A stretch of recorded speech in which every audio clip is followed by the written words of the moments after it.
Coming up on the next episode.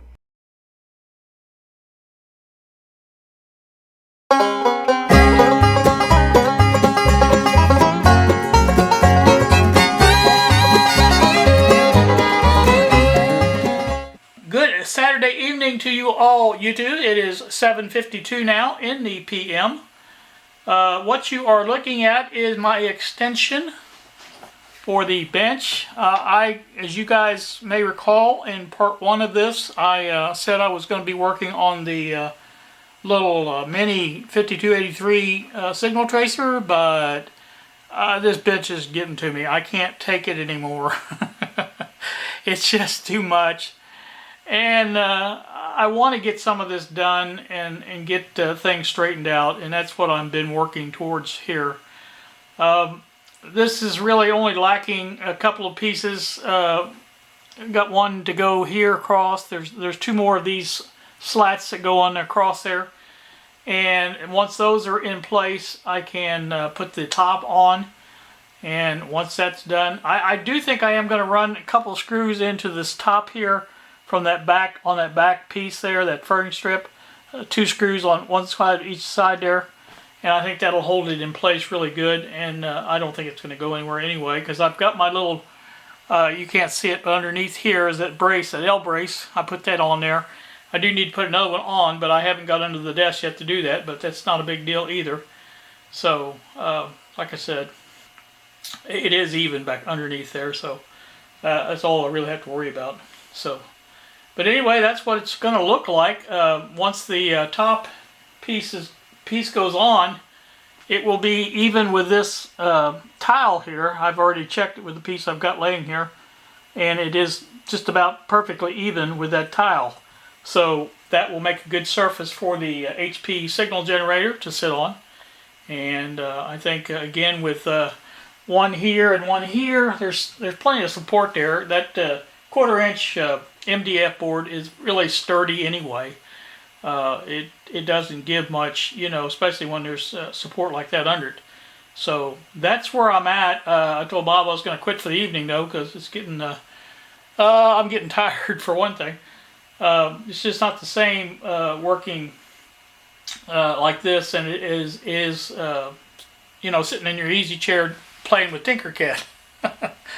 So, and I don't know when I'll get to the Heathkit, little mini Heathkit. I want to get that done though, before I go and lose the parts that Bob sent. I'm good at losing parts.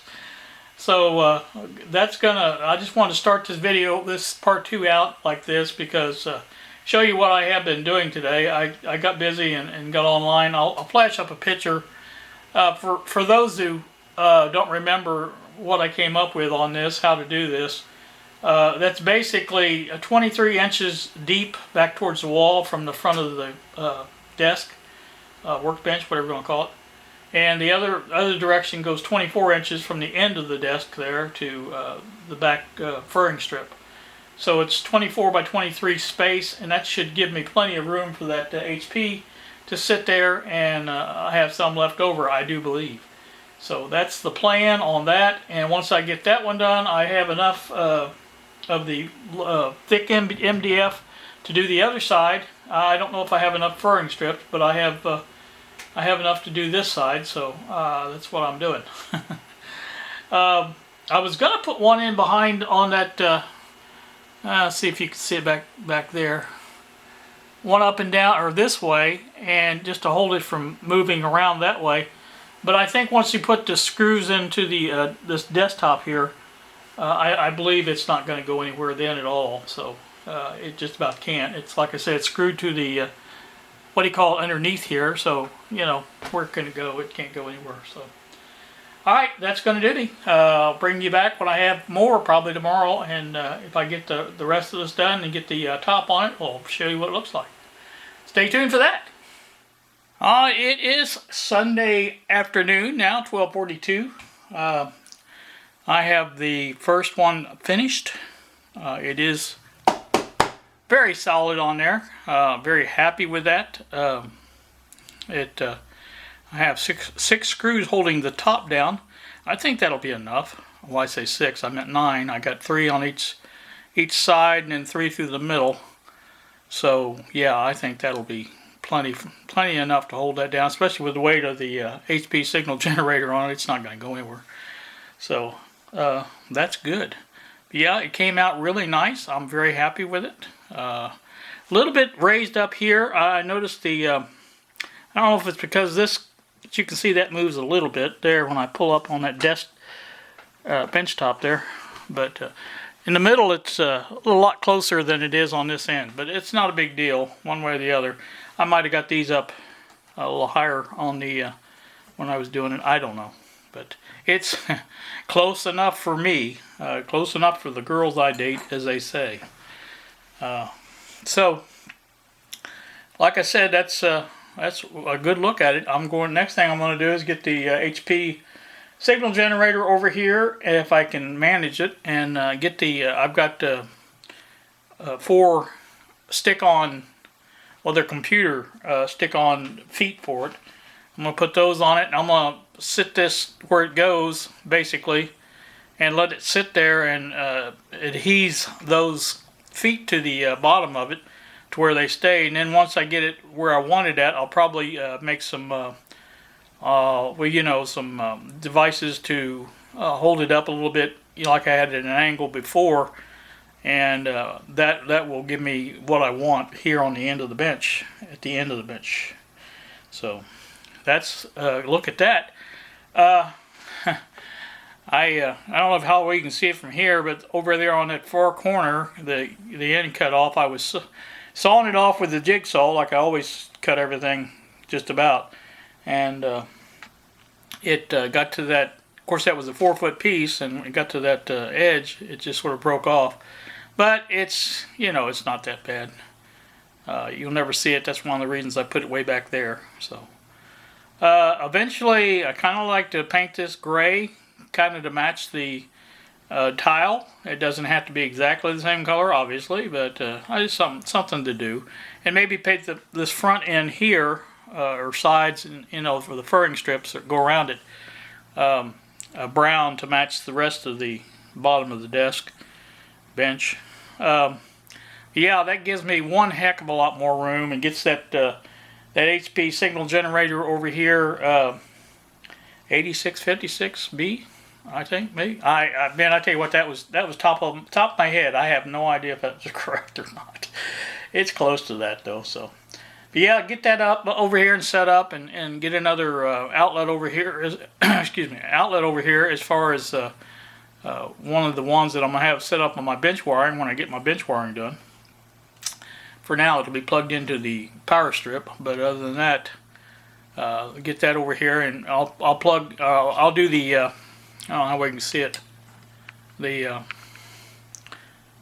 this here isolation transformer will be on that as well. Now, I just set that up for it to temporarily. It will sit on the edge of that shelf right there. Is where it's going to go, right in here. So I just put it up there temporarily just to get it out of the way while I was doing this. But like I say, let me see how well you can see the lineup on this. I don't know. Yeah, you can see it's a pretty good straight line. It's right up against the bench top, and like I said, it is steady as a rock. It is steady as the rest of the desk. We'll put it that way. So I'm very happy and very pleased with how this turned out. And this will help go a long way. I did some partial organizing last night while I was sitting in here after I did the work that I did last night. And I just, you know, when you get wound up doing something like this, a project like this, you kind of have to wind down a little bit, and that's what I was doing. Just by cleaning up some things and trying to figure out. One of the things I want to figure out is a compartmentalized, there I go again with that word, way of doing things here to where I can separate these pieces that are all over the bench, tools, electronics, you know, things like that, where they're going to go, put them all in the same area, and that way I can take my time and sort them out and put them where they're going. There's still quite a bit of room up on the pegboard that's going to be used, so that's one of the things I want to do. Now, one of the other things I've been thinking about while I was sitting here is taking, let me see if I can get you pointed up this light. I don't know how well you can see it, but I think you can see the light there. where that connects to that board up there, I'm going to take and make some extensions to come out here, maybe even with the end of the bench, not quite maybe that far, but close to it. I don't want it close enough to where when I stand up I'm going to hit my head on the light, but at the same time I want it further out to where they will be able to be shining back down on the bench. Let me show you this. They will be shining back at this direction here on the bench more so than down. They'll be more at that angle there. And I think that will help out a lot seeing things on the front, because that's one of my blind spots right now, because everything is shining down, and with it shining down it just does not put any light at all on this side of it. And you know, as you get older, your eyesight tends to get worse, and you need all the light you can get on things. So, but anyway, that's a couple of things I was thinking about while I was sitting here. And I may just go ahead and make this part 2, because I think it's going to be long enough with both these parts on it that I'm done. And if it's short, it's short. It's not a big deal. But like I said, I may put up a picture or two of the progress on the framework for that end piece that I did. I went ahead and I shot a little video for Bob, show him, but like I said, I may put those up in there somewhere too, to show you what's underneath all that, and that way it gives you an idea of how sturdy that's going to be. So, all right, that's going to do me, I think. We will talk at you all later. Like I said, I may go ahead and post this, and then just make a completely another video for the 5283 Mini construction and testing, and we'll go from there. So I think that's about it. So you guys have a wonderful day. Thank you so much for watching, and we will see ya.